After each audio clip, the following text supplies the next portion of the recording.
다가구 원룸 같은 거 요새 은퇴 예정이신 분들한테 이런 물건은 딱 괜찮다. 지금 한 2억 원 정도로 내 집 마련을 하실 수 있는 서울의 아파트가 한 20건이 넘게 진행을 하고 있고, 그 중에서 쓸만한 것들 제가 좀 보여드리고 있는데요. 사이즈가 38평, 방이 4개 있고 욕실이 2개 있는 물건이네요. 지금 얘는 한 8천 정도는 저렴하게 낙찰을 받으시지 않았나. 많은 분들이 관심을 가졌고 11분이 입찰에 참여했습니다.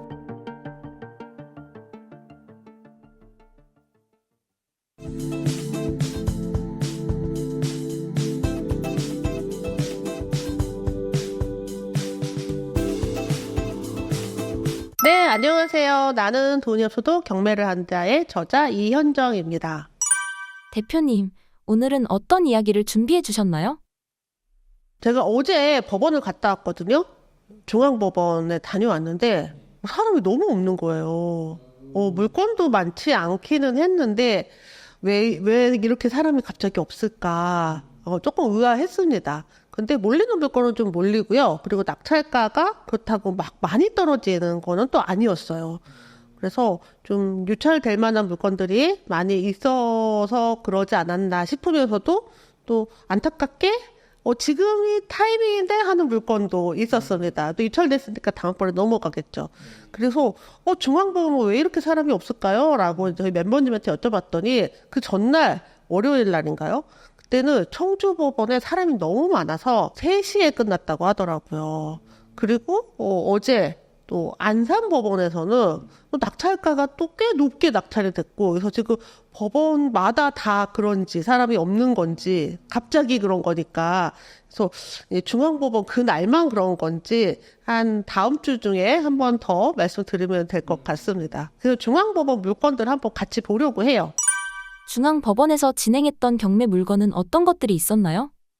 어제 중앙법원에서 진행했던 모든 물건들이요, 총 64건이 있었어요. 그 중에서 유찰이 46건이 된 거죠. 그러니까 낙찰이 11건만 된 거예요. 그러니까 입찰할 물건이 11건밖에 없었으니 뭐 사람이 없었던 건 좀 당연한 것 같아요.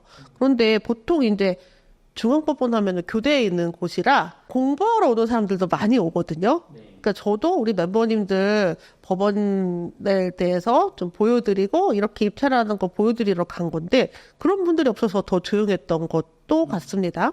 아파트가 11건이 진행을 했고요. 또 빌라가 16건이 진행을 했습니다. 낙찰된 것 중에 자동차도 있었어요. 그래서 한번 쭉 보겠습니다. 낙찰을 받을 수 없는 물건들 이렇게 보이죠. 7%까지 유찰된 거는 권리상의 문제가 있는 거고요.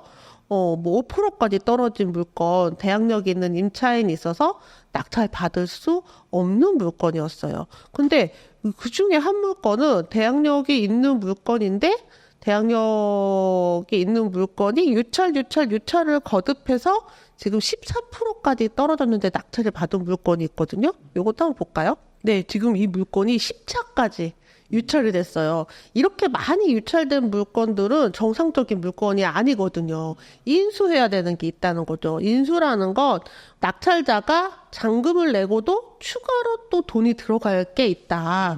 보니까 임차인이요, 1억 9천만 원의 보증금이 있고요. 이렇게 임차인의 보증금이 1억 9천만 원이 있잖아요. 그러니까 낙찰 잔금을 내고도 1억 9천을 따로 내어 주어야 하는 물건이죠. 그래서 낙찰 잔금이 입찰 가격이 2,658만 원이거든요. 그러니까 이 보증금이 1억 9천, 2억 1,658만 원에 낙찰 받은 셈이 되는 거죠. 내가 내 입찰 받은 금액 플러스 임차인의 보증 금액 하니까 2억 1천만 원 정도의 낙찰을 받은 셈이다. 근데 이거 감정가가 1억 9,800이거든요. 그러면 잘 받은 건가요? 네, 시세대로 받게 된 상황입니다. 그래서 조금 더 좀 생각을 더 하셨어도 되지 않았을까. 근데 이제 이렇게 만약에 인수해야 되는 임차인이 있는 물건을 받았다면 취득세는 어떻게 낼까요? 인수해야 되는 금액까지 포함해서 취득세를 납부하셔야 됩니다. 그러니까 진짜로 2억 천에 받으신 거 맞습니다. 이게 보통은 다 저렴하게 낙찰을 받는 게 일반적이거든요. 근데 이게 인수해야 되는 금액이 있지만 저렴하게 낙찰을 받았다면 나중에 임차인이 이제 나갈 때 다음 임차인을 들이면서 이분의 보증금을 돌려줄 수도 있습니다. 일반 매매하듯이 바로 명도는 힘들지만 그래서 어떤 분은 내가 이제 대출을 받기도 힘들고 보유 자금도 얼마 없고 할 때 이런 물건들을 되게 저렴하게 낙찰을 받으려고 하는 분들도 계세요. 하지만 이거는 이제 일반 초보자분들이 처음부터 하기에는 조금 곤란하고 선수들이 간혹 하기도 합니다. 근데 그렇게 썩 괜찮은 낙찰이라고 보기는 좀 어려울 것 같아요. 변경된 물건들도 있고요. 매각된 물건들이 있는데, 여기 삼성동 롯데 아파트. 지금 최저가 19억이었고요. 21억에 낙찰이 됐어요. 근데 이게 시가가 한 22억 좀 넘거든요. 그래서 한 1억 정도 저렴하게 낙찰을 받은 물건이죠. 20억이 넘는데 8명이 들어오셨네요. 아무래도 이제 중앙법원이다 보니까요. 그리고 상도동에 있는 이편한 세상. 요것도 지금 15명이 들어오셨어요. 그래서 84%, 이제 감정가 14억짜리 물건을 11억 7천만 원에 낙찰을 받았습니다. 이 정도면은 나쁘지 않은 가격이 아닌가 싶어요. 근데, 이게 100%가 넘게 또 낙찰이 된 물건도 있거든요. 요거는 청담동에 있는 물건인데요. 지난번에 보여드렸던 상지리치빌 바로 옆에 있는 물건이에요. 그래서 감정가가 28억 1천만 원이고 1회 유찰을 했는데 이제 결국 감정가를 넘어서는 가격으로 낙찰이 된 거죠. 신권을 받았으면 좋았겠다. 네, 어차피 쓸 거면. 그러니까 이렇게 고가 물건들은요, 사실 1,000만 원, 2,000만 원이 그렇게 크게 중요하진 않죠. 갖고 싶은 분들은 따로 정해져 있으니까 말이죠. 그래서 진짜 이제 내가 꼭 갖고 싶은 물건이 있는데 그게 나왔다라고 하면 굳이 저렴할 때까지 기다리지 않는 물건들 중에 하나입니다. 그래서 가격이 크게 의미는 없지만 그래도 신권의 낙찰을 받았으면 그 1,000만 원이라도 덜 쓰실 수 있었겠는데 이제 결국 이전 회차 이상으로 입찰가가 결정이 됐죠. 이 물건은요, 한샘 빌라, 요 관악구에 있는 빌라인데요. 유찰이 됐습니다. 이게 제가 관심 물건으로 좀 담아놨기 때문에 볼 수 있는데, 여기 후순위 임차인이 있어요. 후순위 임차인. 그러니까 후순위 임차인이라면 이 사람의 보증금은 다 배당받지 못하더라도 그냥 이제 나가셔야 되는 거죠. 선순위 임차인은 배당받지 못한 보증금을 낙찰자가 인수해야 하지만 후순위 임차인은 인수하지 않아도 되거든요. 그러니까 이분이 3억 3천만 원에 살고 계셨고 낙찰이 된 이후에 이거는 소멸되는 겁니다. 그러니까 이분이 살고 있던 그 시기에 3억 3천만 원 전세금이 합당했다라는 거죠. 근데 지난 회차에 그러니까 요번 주에 최저가가 2억 8,900이었어요. 근데 아무도 입찰을 하지 않았어요.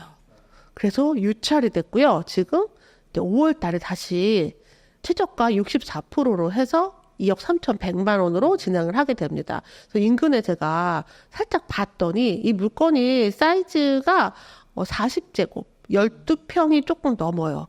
근데 인근에 42제곱, 얘보다 조금 큰 게 매가가 3억 8천으로 나와 있고요. 그리고 34제곱, 얘보다 조금 작은 거는 3억 5천으로, 이거 전세가입니다. 전세가 3억 5천으로 나와 있어요. 그러니까 전세가 3억 5천은 받는다, 이가 40제곱이니까. 사과 들면은 내돈이 그냥 들어갈 수 있겠네. 그러니까요. 놓쳤어요. 놓쳤다는 거죠. 그리고 월세로 한 집도 있는데 아마 이제 공시가 때문에 보증금 2억 6천에 월세 45만 원 이렇게 세팅을 한 것 같습니다. 그래서 지금 있는 임차인이 사셨을 때도 3억 3천만 원의 전세가 합당했던 시기예요. 선순위가 있는데도. 그래서 지금도 그때와 많이 다르지 않은 상태로 보이는데 유찰됐다는 거죠. 다음번에 이전 회차의 최저가를 넘어설 수도 있겠죠. 왜냐면 이 물건이 제가 이제 현장을 가서 보진 않았지만 전세가가 3억 5천이고 이 물건하고 비슷한 물건의 매가가 3억 8천이니까 3억 6천이 적정 가격이라고 보면은 그거보다 저렴해야 되잖아요. 그쵸? 근데 지난 회차 최저가가 2억 8천9백이었으니까 괜찮은 타이밍이죠. 네. 그래서 유찰이 됐습니다. 물론 이제 현장 내용은 다시 확인을 하셔야 되는데요. 이런 물건들이 또 있었죠. 누군가한테는 또 기회가 될 수 있겠죠. 대표님, 다가구 원룸 같은 경매 물건은 어떻게 보시나요? 다가구 원룸 같은 거 요새 이런 많이 좀 질문을 하시더라고요. 임대사업자를 하면 너무 제약도 많고 또 여러 가지 주택들을 다 관리하기도 힘들고 하니까 은퇴를 준비하시는 분들은 이런 다가구 원룸을 하나 하셔서 여기서 월세를 받는 것들을 굉장히 많이 고려하고 있으신데요. 얘도 지금 그 중에 하나입니다. 그래서 총 세대수가요. 지금 이제 번호로 따져서 17개 번호가 있고요. 이분들의 보증금의 총 합이 10억 정도 됩니다. 그리고 이 물건은 현재 임차인들의 보증금의 합인 거예요. 그리고 감정가 15억이었는데 현재 최저가는 9억 7천만 원이에요. 근데 지금 이제 이 물건이 2017년에 건축이 됐기 때문에 그래도 상태가 나쁘지 않아 보이고요. 그리고 임차인들이 2017년도에 전입을 하신 분들이 많아요. 그래서 아마 전세가가 조금 더 리뉴얼을 하고 전세를 좀 더 올려받을 수 있지 않을까 싶어요. 그러면은 전세와 월세를 잘 적당히 잘 섞어서 하면은 전세의 비율을 좀 줄이면 월세가 좀 많이 나오고 투자금 좀 들어가고 하는 아주 전형적인 물건입니다. 그래서 이런 물건은 지금 최저가가 9억 7천이잖아요. 입찰가가 얼마이던 간에 대출이 많이 안 나옵니다. 거의 안 나온다라고 보시면 돼요. 그러니까 내가 낙찰을 받고 잔금을 할 여유 자금이 좀 있으셔야 되고요. 잔금을 한 이후에 그 다음에 임차인을 이제 드리게 되는 거죠. 네, 이때 이제 지금 전세 관련된 이슈 때문에 임차인들이 전세 들어오시기 굉장히 꺼려 하시거든요.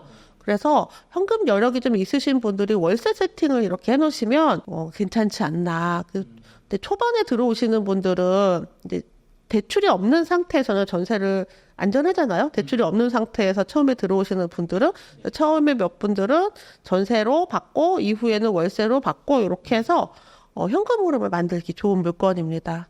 그리고 임대도 잘 나가지 않을까 싶어요. 또 안타깝지만 여기에 계신 모든 임차인들이 대항력이 다 없습니다. 그래서 배당은 한 분 한 분 어떻게 되는지 다 살펴봐야 돼요. 그래서 아마 일부 배당을 받으실 거고요. 일부는 못 받으시지 않을까. 그래서 앞쪽에 이제 위쪽에 계신 분들이 전입을 좀 일찍 하신 분들이고 아래쪽에 계신 분들이 전입을 좀 늦게 하신 분들이에요. 그래서 아래쪽에 계신 분들은 좀 못 받으시는 분들이 있을 것 같고요. 그래서 거꾸로 봐서 임차인 입장에서도 들어가기 전에 다른 임차인들이 많으면 전세로 들어가지 않으시는 게 좋은 거죠. 소액 임차인이면 또 괜찮잖아요. 소액 임차인분에 대한 보증금은 돌려받을 수 있기 때문에 이런 다가구 원룸 건물은 임대할 때도 임차인이 조금 안전하실 수 있게 전세를 먼저 세팅하고 월세를 나중에 이렇게 하시면 임차인들하고 좀 좋은 관계로 끝까지 잘 가실 수 있지 않을까 싶어요. 은퇴 예정이신 분들한테 이런 물건은 딱 괜찮다. 지금 많이 관심 가지고 저한테 질문을 주고 계세요. 물건을 여러 개 가질 수가 없으니까. 그리고 취득세 완화 문제도 언제 어떻게 될지 모르는 상황이 돼버렸으니까 기존의 주택 다들 뭐 한 채씩은 다 갖고 계시니 그냥 진짜 그야말로 똘똘한 원룸 건물 하나 있는 게 어떠냐라는 이야기들이 많이 있습니다. 다가구 원룸 건물은 관리가 어렵지 않을까요? 관리가 아무래도 혼자 하려면 좀 힘들죠. 그래서 관리 업체들이 지금 굉장히 많아요. 그리고 특히 이제 다가구들이 쫙 있는 동네들, 영통 앞에 많잖아요. 삼성전자 바로 앞에 이런 데들이 있거든요. 그런 데서는 아예 이제 거의 그런 전문적으로 하는 분들이 몇 개 동을 다 관리를 하고 계시고 있고요. 그리고 어쩌면은 해당 물건에도 이미 관리를 하는 곳이 있을 수도 있습니다. 그래서 관리 업체에서 관리를 하는 그 관리비는 임차인이 관리비를 내거든요. 그래서 그걸로 관리를 해 주시기 때문에 나쁘지 않습니다. 근데 내가 이제 직접 관리를 하고 관리비를 집주인이 받으실 수도 있고, 난 이거 너무 귀찮아. 그러면은 관리 업체에 맡기고 관리 업체에서 임차인 관리도 다 해주시거든요. 임차인이 들고 나고 할 때 현장 확인도 하고, 뭐 보수할 거 있으면은 임차인이 망가뜨린 물건들 그런 것들은 또 비용을 받기도 하고, 임차인이 불편한 것들 관리 업체가 대신 해결해주고 비용을 집주인에게 청구하기도 합니다. 되게 편해요. 네. 그래서 저는 이제 은퇴 예정이신 분들한테는 많이 권장을 해드리고 있어요. 또 요것도 마찬가지네요. 관악구에 있는 물건인데요.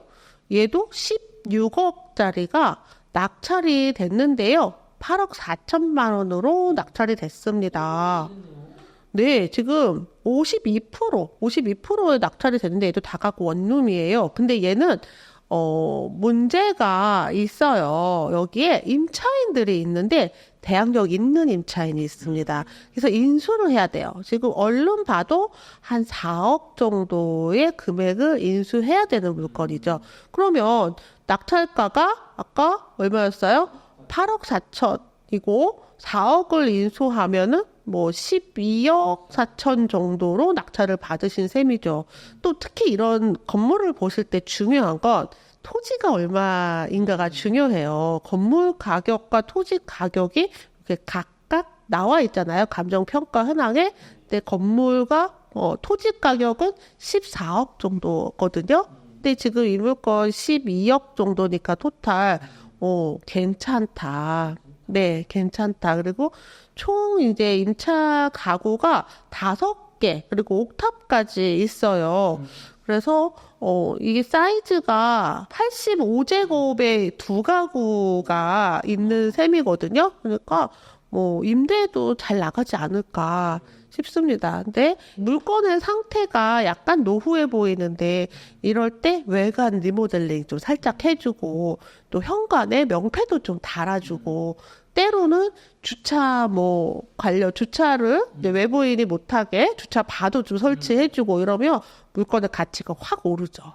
네, 이것도 나쁘지 않게 잘 받은 것 같습니다. 인수해야 되는 권리가 있기는 한데요. 요분들도 오래 살고 계셔서 이 정도 가격이지 않을까. 조금 더 업그레이드해서 보증금을 더 올려받을 수도 있고 월세를 추가로 받을 수도 있지 않을까 생각해 봅니다.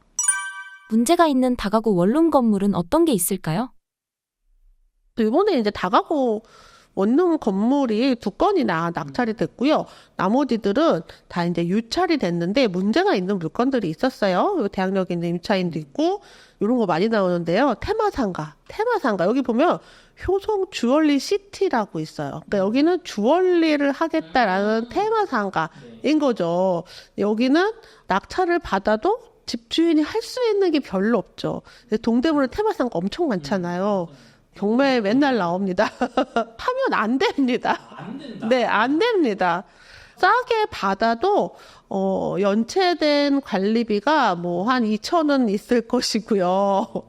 그리고 여기서 할 수 있는 게 아무도 없어요. 본인이 직접 여기서 성황리에 영업을 하고 있다면 모를까. 그 외에는 이게 테마가 정해져 있기 때문에 여기서 다른 거를 할 수가 없잖아요. 손님이 오지도 않고. 그래서 이런 거는 이제 다 안 하시는데 하시는 분을 제가 본 적이 있어요. 그분한테 제가 왜 하셨냐고 여쭤봤더니 주소가 필요했다고 하시더라고요. 네. 네. 네. 그 외에는 굳이 하지 않습니다. 그리고 또 하나가 상가가 이렇게 벽이 없는 상대로 이렇게 푸드코트처럼 되어 있는데 한 칸 나오는 경우들 있죠.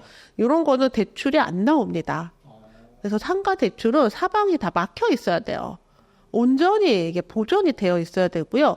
1, 2, 3호가 다 오픈이 돼서 하나로 이용을 하는데 그 중에 하나만 낙찰 받았다. 대출 안 나옵니다.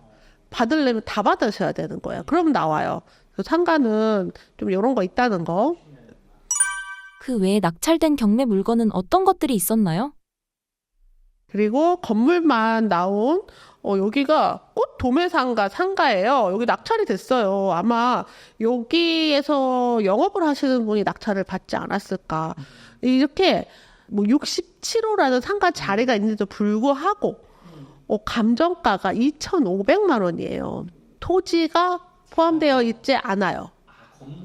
네, 토지가 포함되어 있지 않습니다. 그래서 얘는 이제 토지가 포함되어 있지 않은 상태로 그 호수만 나온 거예요.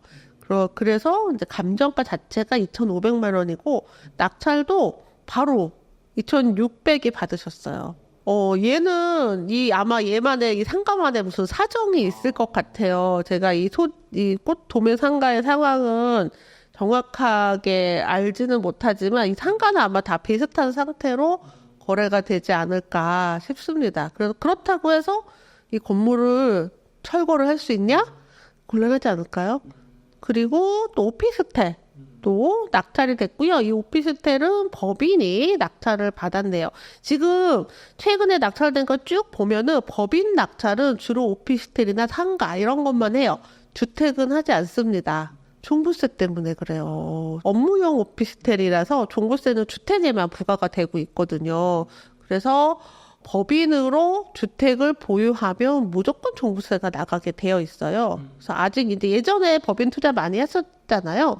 지금도 간혹 물어보시는데 지금은 더 이상 법인으로 주택을 가지시지 않는 게 좋다. 그래서 한번 쭉 다 살펴봤는데요. 유찰된 물건들이 계속 진행을 하고 있는데 그 중에서도 대항력 있는 임차인이 있는 것들이 있어요. 여기도 대항력 있는 임차인이 있는 물건이 있는데 감정가가 4억이고 낙찰가가 4억 3천이에요.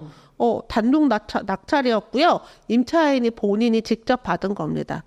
지금 보증보험에서 미리 반환을 받고 구상권을 청구하는 그런 건이 아닌 임차인이라면 내가 그냥 내 집을 스스로 낙찰받는 것도 좋은 방법이라고 생각을 해요.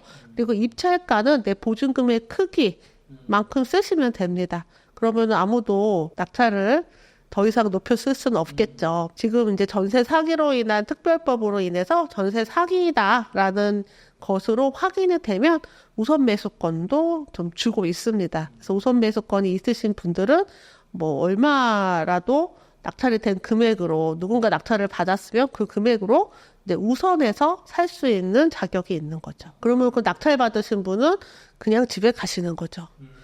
그래서 우선 매수권이 있어도 이걸 행사하지 않는 분들도 많아요. 난 그 가격으로는 못 사! 막 이런 분들도 계시거든요. 그러니까 우선 매수권이 있다고 뭐 지레 포기하실 필요는 없고요. 그냥 그렇다. 그리고 우선 매수권을 행사하시면 그냥 그분 거다라고 생각하시면 됩니다. 중앙법원 경매 물건에 관심 있는 분들에게 해주고 싶으신 말씀이 있나요?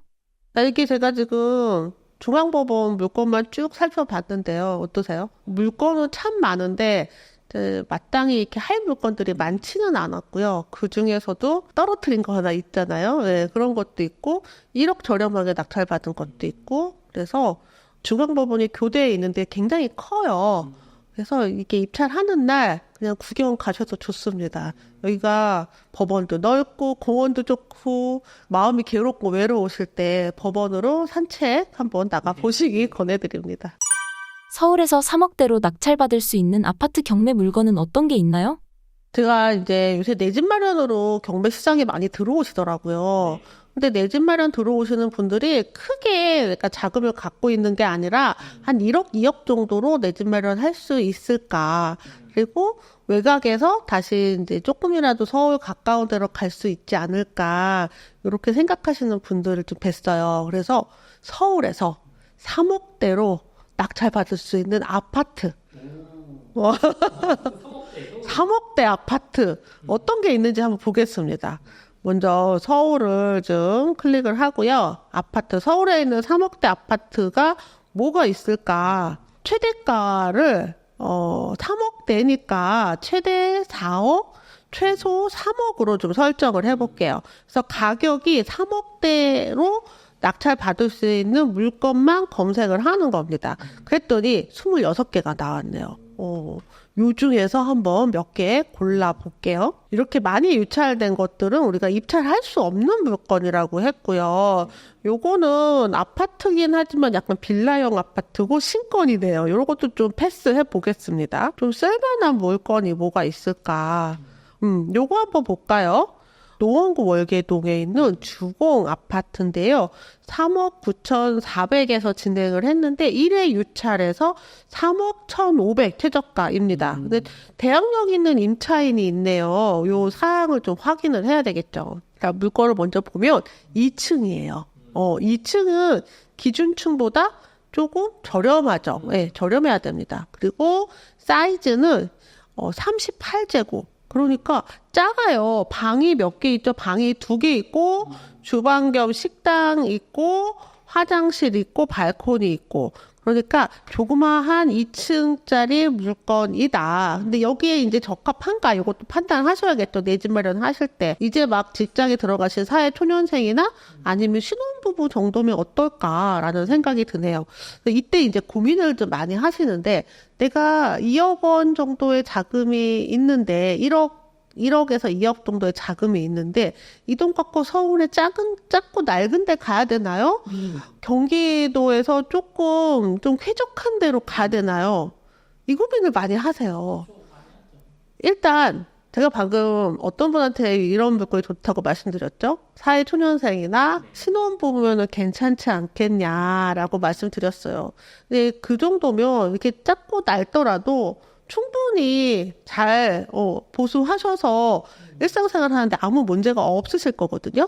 근데 만약에 저처럼 애가 셋이다. 그러면은 22평짜리 집에서 살 수가 없잖아요. 네, 그래서 어쩔 수 없이 경기도로 조금 더 넓은 곳으로 가야 될 겁니다. 그래서 상황이 허락하는 한 서울로 가셨으면 좋겠다. 상황이 허락하는 한 나는 5식구가 이렇게 옹기종기 살아도 난 좀 참을 수 있어라고 하면 괜찮아요. 그런데 쉽지 않겠죠. 너무 이제 삶의 만족도가 떨어지니까. 그래서 약간 더 젊었을 때 조금이라도 고생을 좀 하셔도 되지 않나. 서울로 좀 한번 발을 들여놓으면 그래도 계속 버틸 수가 있거든요. 근데 들어가기가 쉽지가 않아요. 또 한 가지는 꼭 내가 쾌적한 곳에 살 필요가 있을까도 한번 고민해 보셔도 좋을 것 같아요. 특히 전세, 월세 사시는 분들은 굉장히 쾌적한 상태에서 많이 사시더라고요. 근데 그 상태로 내 집 마련을 하실 수가 없습니다. 내가 가진 자본으로는 그 쾌적한 상태를 유지하실 수 없을 거예요. 그러니까 그거를 좀 내려놔야 작더라도 내 집을 가질 수 있는 거고, 안 그러면 계속 월세를 내는 삶을 살아야 된다는 거죠.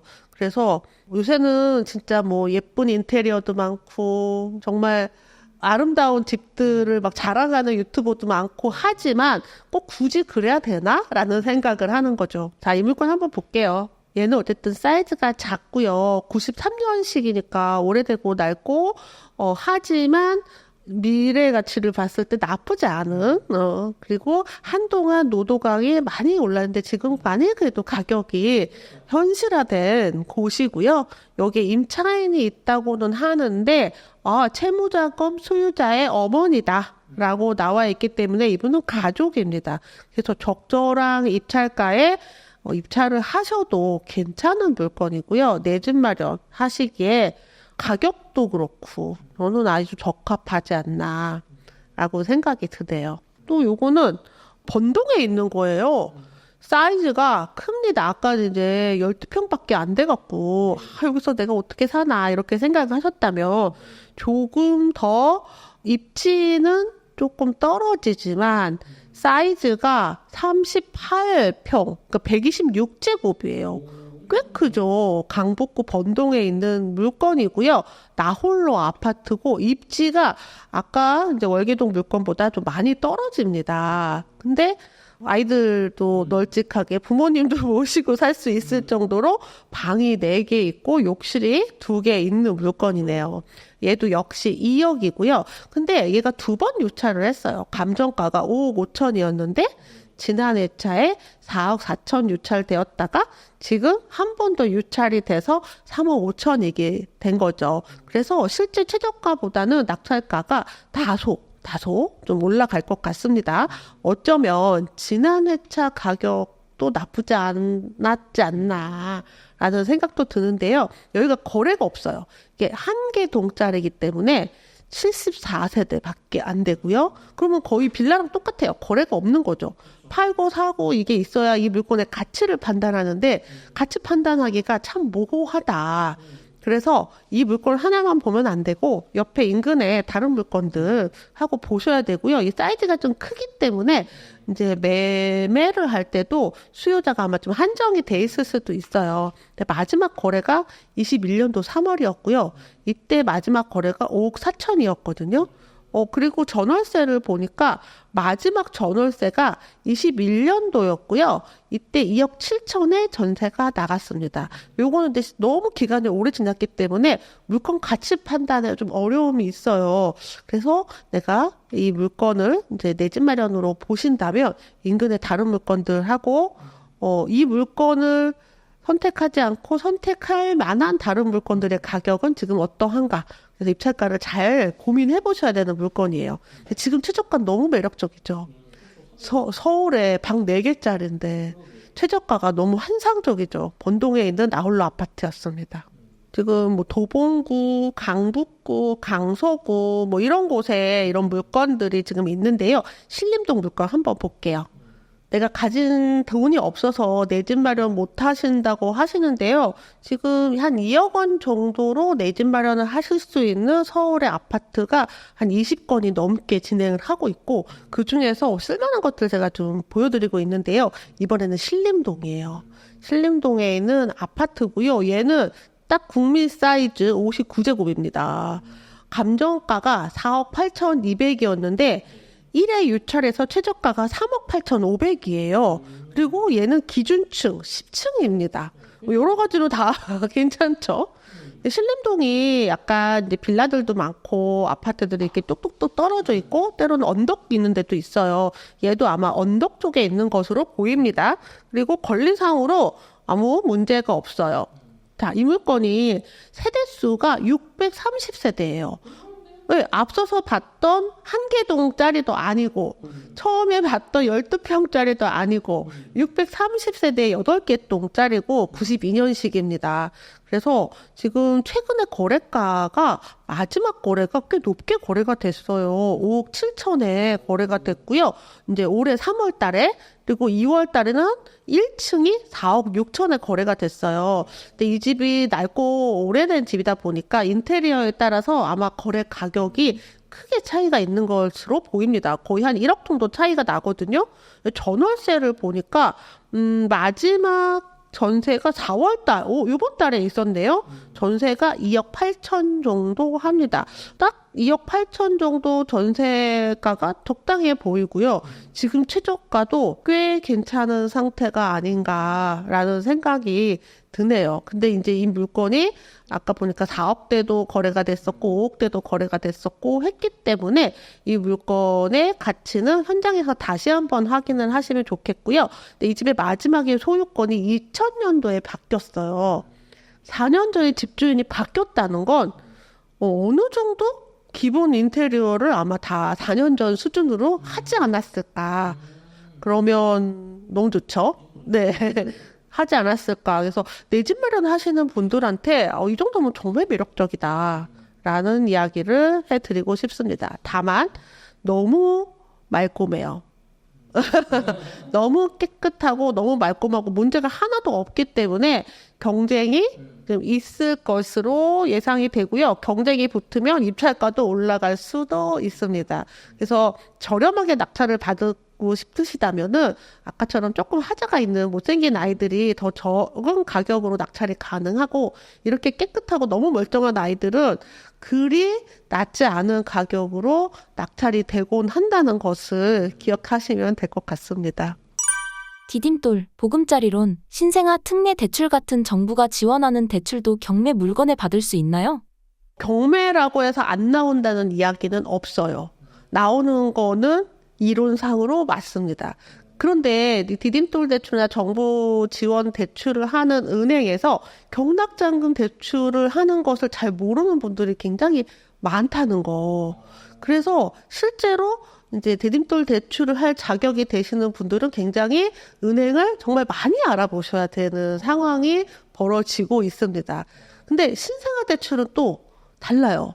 얘는 또 대환이 되더라고요. 그래서 아직까지 신생아 대출 나온 지가 얼마 안 됐기 때문에 경매 낙찰받아서 신생아 대출로 한 분을 제가 보지는 못했지만 낙찰을 받고 잔금 납부를 일단 일반 경락잔금으로 하고 신생아 대출로 대환하시는 건 아무 문제가 없습니다. 그거 아주 괜찮은 방법이죠. 디딤돌, 보금자리론 같은 대출은 은행에 따라 직원분들이 잘 몰라서 안 해주는 건가요? 은행들이 잘 모르시는 분들이 많아서 현실적으로 저희는 못해요라는 대답을 많이 듣고 있어요. 안 되는 건 아니라고 하는데. 네. 왜냐면 은행 직원 담당자가 경매를 알아야 경락잔금 대출을 하실 수가 있거든요. 경매 권리 분석을 알아야 되는데 잘 모르니까 잘 모르는 직원들이 있으면 또 경락잔금 대출을 취급을 안 합니다. 그래서 안 되는 건 아니고 하신 분들도 있어요. 그런데 조금 더 많이 품을 팔으셔야 된다. 네. 안 되는 건 아니에요. 네. 서울에서 3억대 물건들, 내 집 마련하기에 괜찮은 아파트들 한번 쭉 살펴봤습니다. 대표님, 서울이 아닌 수도권 지역에서 금액이 저렴한 경매 물건은 어떤 게 있을까요?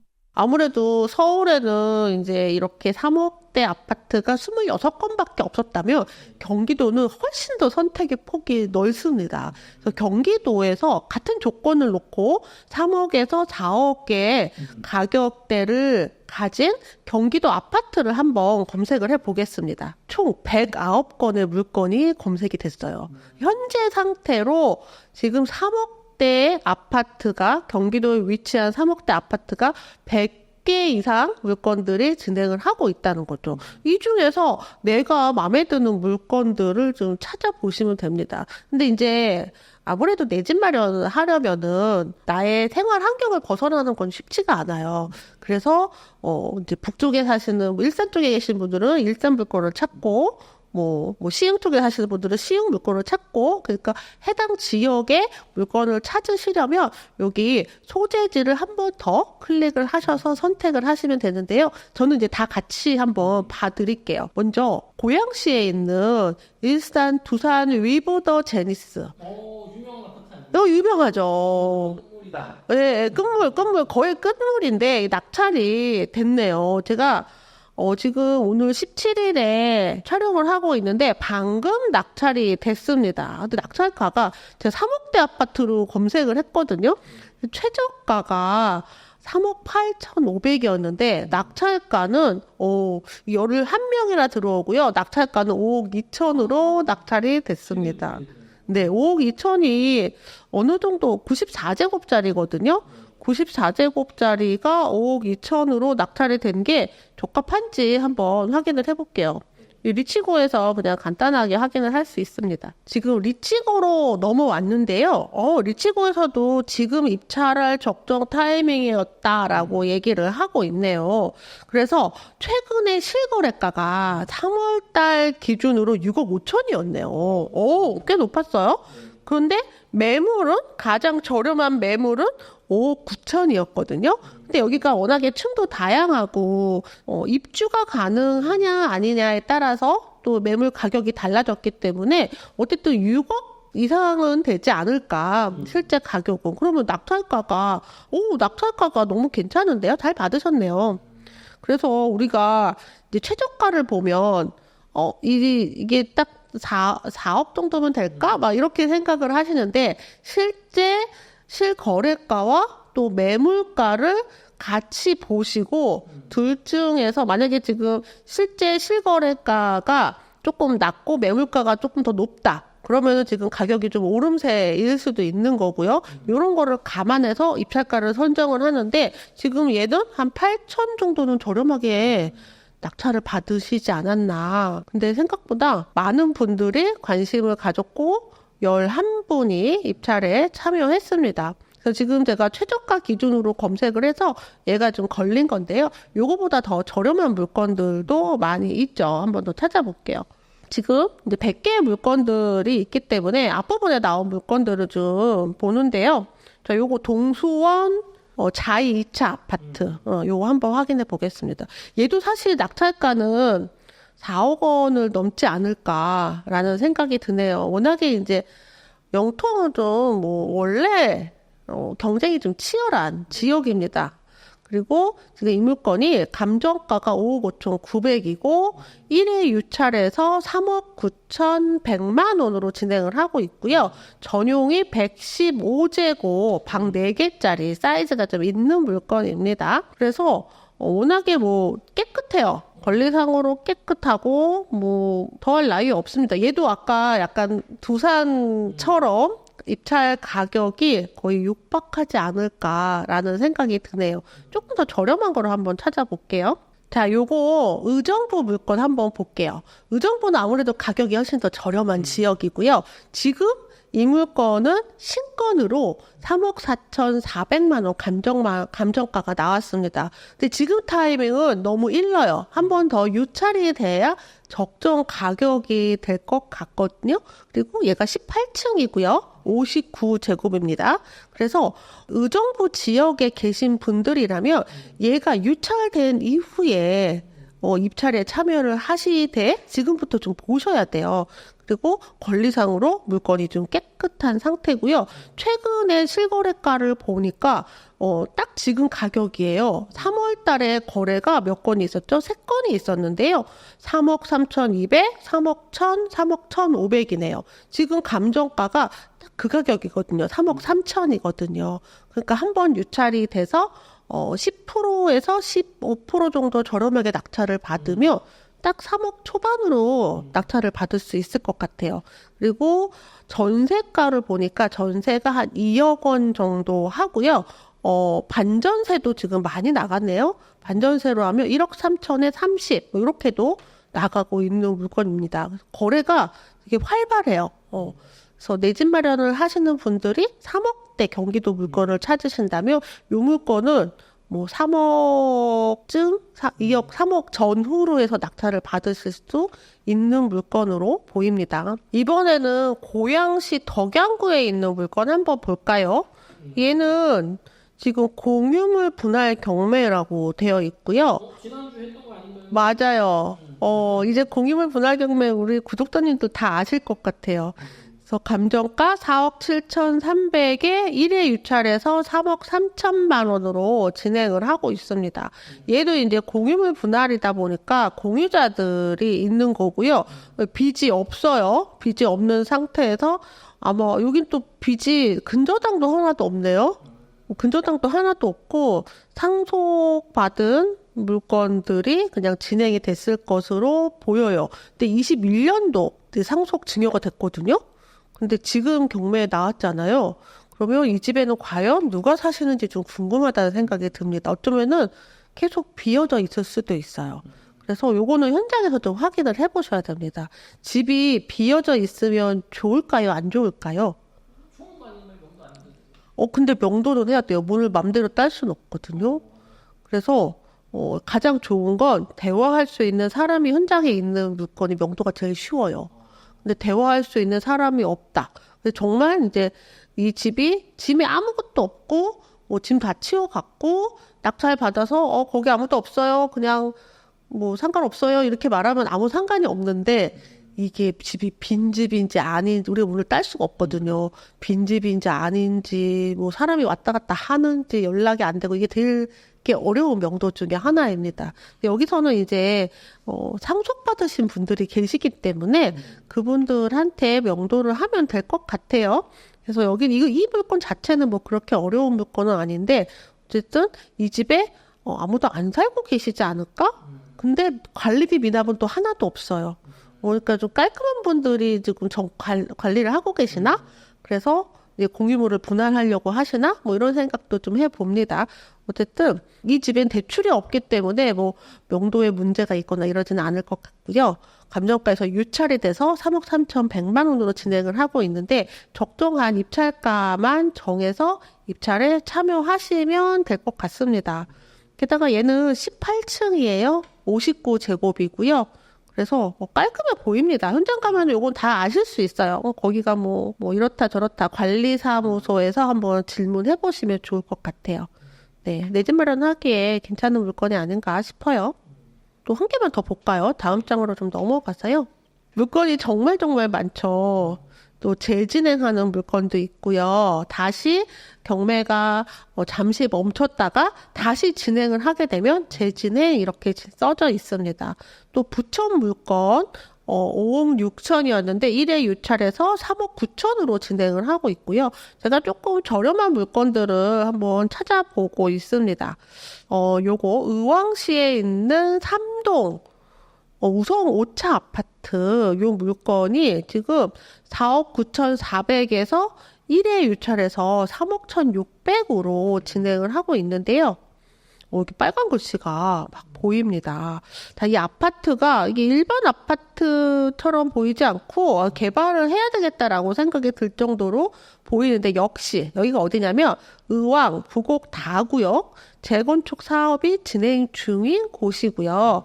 조합 설립이 인가된 아파트입니다. 그리고 여기 이제 재건축 사업 조합으로부터 사실 조회 회신서를 받았는데 지금 현재 건축 심의가 되어 있고요. 조합원 분양 신청 전에 조합원 이제 분양 신청이 계획이 되어 있습니다. 그리고 매수인은 이거 낙찰을 받으면 조합원의 지위를 승계하고 또 부담금이 생길 수도 있다. 그리고 요 관련 사항은 변경이 될 수 있으니까 확인하세요.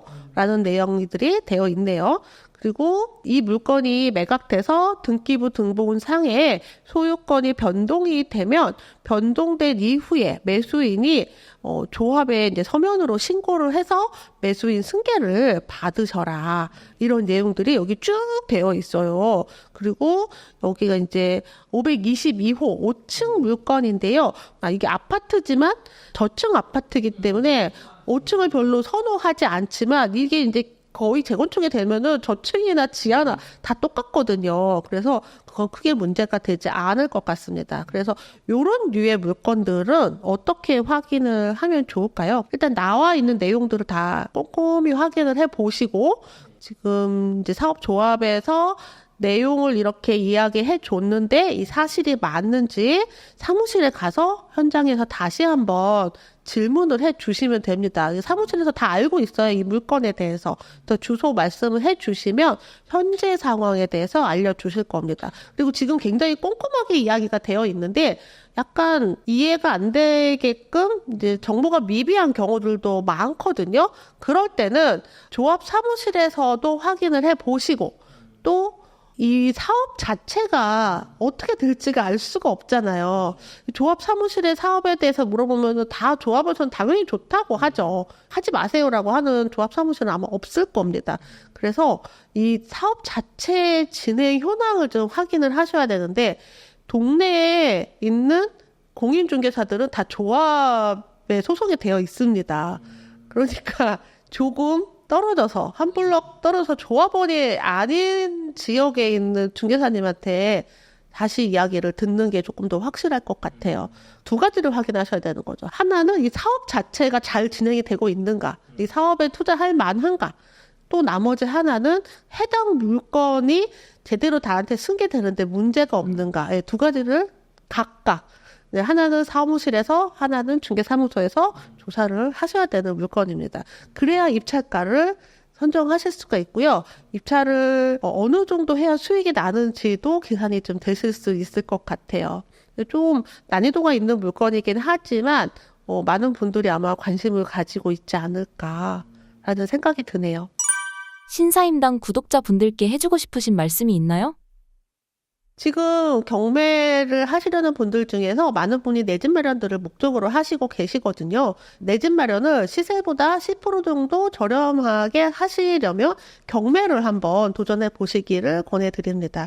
지금 많은 물건들이 나오고 있는데요. 앞으로도 또 신건들이 계속 나올 거거든요. 그래서 급하지 않게 천천히 좀 차근차근 준비하셔서 좋은 낙찰로 내 집 마련 하시기를 바랍니다. 또 궁금하신 점이 있으시면 아래 댓글로 남겨주세요. 감사합니다. 네.